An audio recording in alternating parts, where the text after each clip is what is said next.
Marcus wiped the grease from his hands onto his worn jeans as he stood in the parking lot of Titanium Industries, watching the CEO's Bentley glide past his beat-up 1987 Ford Mustang like it was roadkill. And he had no idea that in exactly 48 hours, that same CEO would be on his knees, begging for the secret hidden inside that rusty engine. The autumn rain had started to fall, drumming against the dented hood of the Mustang, and Marcus could feel the stares of the executives in their tailored suits as they walked past, their laughter cutting through the sound of the downpour. "Look at that piece of junk," one of them said loud enough for Marcus to hear. But it was Richard Dalton, the CEO himself, who stopped, turned, and delivered the words that would haunt him forever. "That car is junk, just like the man who drives it." Marcus felt his jaw tighten, his fists clenching at his sides, but he didn't respond, because he couldn't afford to lose this job, not when Emma was waiting at home, not when his 7-year-old daughter needed medicine that cost more than he made in a week, mopping floors and emptying trash bins in a building full of people who looked right through him. He climbed into the Mustang, the driver's seat worn down to the springs, and as he turned the key, the engine roared to life with a sound that made Richard Dalton pause mid-step, just for a second, before shaking his head and walking away.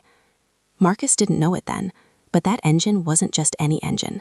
It was the culmination of 10 years of late nights in his garage, 10 years of sketches and calculations scrawled on the backs of Emma's homework papers, 10 years of a dream that refused to die, even when everything else in his life was falling apart. Emma was 5 when her mother left, walked out the door with nothing but a suitcase and a note that said she couldn't do it anymore, couldn't handle the struggle, couldn't watch their dreams crumble into dust. Marcus remembered holding Emma that night, her small body shaking with sobs she didn't fully understand, and he made a promise to her then, whispered it into her hair as she fell asleep. He would give her a better life, no matter what it took. But better was a moving target when you were a single father working minimum wage, when every dollar went to rent and food and the medical bills that kept piling up, because Emma was born with a heart condition that required regular checkups and medication that insurance barely covered. The nights were the hardest, after Emma went to bed, when Marcus would stand in his tiny garage surrounded by engine parts and half-finished designs, wondering if he was crazy for thinking he could build something that would change their lives. The Mustang had been his father's car, the only thing Marcus inherited when the old man passed, and it was barely running when he got it, a shell of rust and broken dreams. But Marcus saw something in it, saw potential where others saw trash, and he started rebuilding it piece by piece, night after night, using parts he salvaged from junkyards and scrap heaps. Except he wasn't just rebuilding it, he was reimagining it, designing an engine that could run on a fraction of the fuel, an engine that produced 0 emissions, an engine that defied everything the automotive industry believed was possible. He called it the Phoenix engine, because it was built from the ashes of everything he'd lost, and it lived inside that beat-up Mustang that Richard Dalton called junk. The next morning, Marcus arrived at Titanium Industries before dawn, like he always did, pushing his cleaning cart through empty hallways, mopping floors that would be scuffed again by noon. He moved like a ghost through the building, invisible to the people who mattered, and he'd gotten used to it, the way they talked over him, around him, as if he wasn't even there. But that morning was different, because as he cleaned the executive conference room, he overheard something that made his blood run cold. Richard Dalton was on the phone, his voice echoing through the glass walls. "We're 3 months from bankruptcy if we don't find a solution. The emissions regulations are killing us, and we don't have the technology to compete. If we can't deliver a clean engine prototype by the end of the quarter, we're done." Marcus froze, his mop dripping onto the pristine floor, because he knew something Richard Dalton didn't. The solution to Titanium Industries' problem was sitting in the parking lot in a car they all called junk. He thought about Emma, about the stack of medical bills on his kitchen table, about the nights he'd skip dinner so she could eat, and something inside him shifted. He'd spent years invisible, years being stepped on and overlooked, but he had something they needed, something they couldn't buy or steal, and for the first time in years, Marcus felt the spark of hope ignite in his chest. That night, after Emma was asleep, Marcus sat at his kitchen table with a pen and paper, writing out specifications and calculations, documenting everything about the Phoenix engine. His hands were shaking, because this was it. This was the moment he'd been working toward without even knowing it. But fear crept in like smoke, whispering all the reasons it wouldn't work. Who was he to think a janitor could walk into a CEO's office with a revolutionary engine design? Who would take him seriously?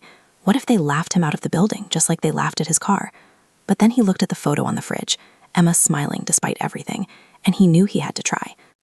The next morning, Marcus didn't report to his janitorial duties. Instead, he walked straight to the executive floor, his heart hammering against his ribs. And when the secretary tried to stop him, he looked her in the eye and said, Tell Mr. Dalton that the janitor has the solution to his emissions problem."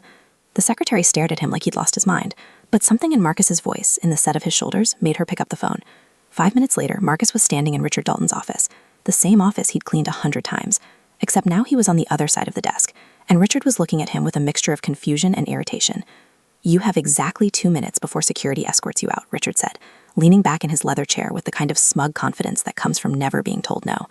Marcus pulled out his documentation, spread it across Richard's desk, and said, "I have built an engine that runs on renewable hydrogen synthesis, produces 0 emissions, and costs 1/3 of your current production model to manufacture. It's in my car, the one you called junk yesterday." The room went silent, so silent Marcus could hear his own heartbeat, and Richard's expression shifted from annoyance to skepticism as he picked up the papers, his eyes scanning the technical drawings and calculations. "This is impossible," Richard said, but his voice had lost its edge, replaced by something that sounded almost like wonder. Marcus shook his head and replied, "It's not impossible. It's running in the parking lot right now. Come see for yourself." Richard stared at him for a long moment, then stood up, grabbed his coat, and said, "Show me." The walk to the parking lot felt like a mile, even though it was only 50 yards, and Marcus could feel the eyes of every employee watching as the CEO followed the janitor outside. The Mustang sat in its usual spot, rain-streaked and rusted, and Richard approached it like it might explode at any moment. Marcus popped the hood, revealing the Phoenix engine, a masterpiece of innovation and desperation, all gleaming metal and unconventional design. Richard's engineers had followed them out, and Marcus could see them exchanging glances, their skepticism written all over their faces. But when Marcus started the engine, when it purred to life with barely a whisper of sound, and the diagnostic equipment showed 0 emissions, the parking lot erupted into chaos. "This is impossible," one of the engineers kept repeating. But Marcus just smiled, a tired, triumphant smile, because it was possible. He'd made it possible in a garage barely bigger than a closet while raising a daughter alone. Richard turned to him, and for the first time since Marcus had worked at Titanium Industries, the CEO really saw him, saw the man instead of the janitor, and said, "Name your price." Marcus thought about all the times he'd been invisible, all the nights he'd gone without so Emma could have what she needed, all the humiliation and struggle and doubt, and he said, "I don't want money. I want a partnership. I want credit for this design, and I want to guarantee that when this goes into production, a portion of the profits goes toward funding healthcare for families like mine who can't afford it." The parking lot went silent again, and Marcus could see Richard calculating, weighing, but then the CEO extended his hand and said, "Deal." The next 6 months were a whirlwind of patents and production, of Marcus being pulled from the janitorial staff and given an engineering position with a salary that made him dizzy, of finally being able to take Emma to specialists who could give her the treatment she'd needed for years. The Phoenix engine became the foundation of a new division at Titanium Industries, and when it launched, it didn't just save the company, it revolutionized the entire automotive industry, forcing competitors to scramble to catch up. The Mustang, the car Richard Dalton called junk, became the prototype for a new generation of vehicles, and Marcus made sure it was displayed in the lobby of Titanium Industries, a reminder that value isn't always visible to those who refuse to look. But the real victory came on a Tuesday afternoon when Marcus picked Emma up from school in a brand new car, and she looked at him with those big eyes and asked, "Daddy, why did we get a new car? I liked the old one." Marcus pulled over, turned to his daughter, and said, "The old one did its job, sweetheart. It carried us through the hard times and showed us that sometimes what looks broken on the outside is exactly what we need on the inside." Emma nodded like she understood, even though she was only 8, and Marcus realized that the greatest engine he'd ever built wasn't the Phoenix. It was the resilience he'd given his daughter, the lesson that no matter how many people call you junk, your value is determined by what you build in the darkness, not by what others see in the light. 2 years later, Marcus stood on a stage accepting an innovation award, the janitor turned engineer turned CEO of Phoenix Automotive, a $2 billion company built on the foundation of that rusty Mustang. Richard Dalton was in the audience, and when their eyes met, Marcus saw something he never expected. Respect, genuine respect, and maybe even a hint of shame for the words spoken in a parking lot on a rainy afternoon. Marcus didn't gloat, didn't throw those words back, because he'd learned something more valuable revenge, that the people who underestimate you aren't obstacles, they're fuel. And every laugh, every dismissive comment, every moment of being invisible had fed the fire that forged the Phoenix engine. That night, Marcus sat with Emma in their new home, a house with a garage big enough for all his projects and a yard where she could play, and she asked him what he was thinking about. Marcus looked at his daughter, healthy and happy and full of dreams, and said, "I'm thinking about how grateful I am that someone called our car junk, because if they hadn't, I might never have proven what it could do."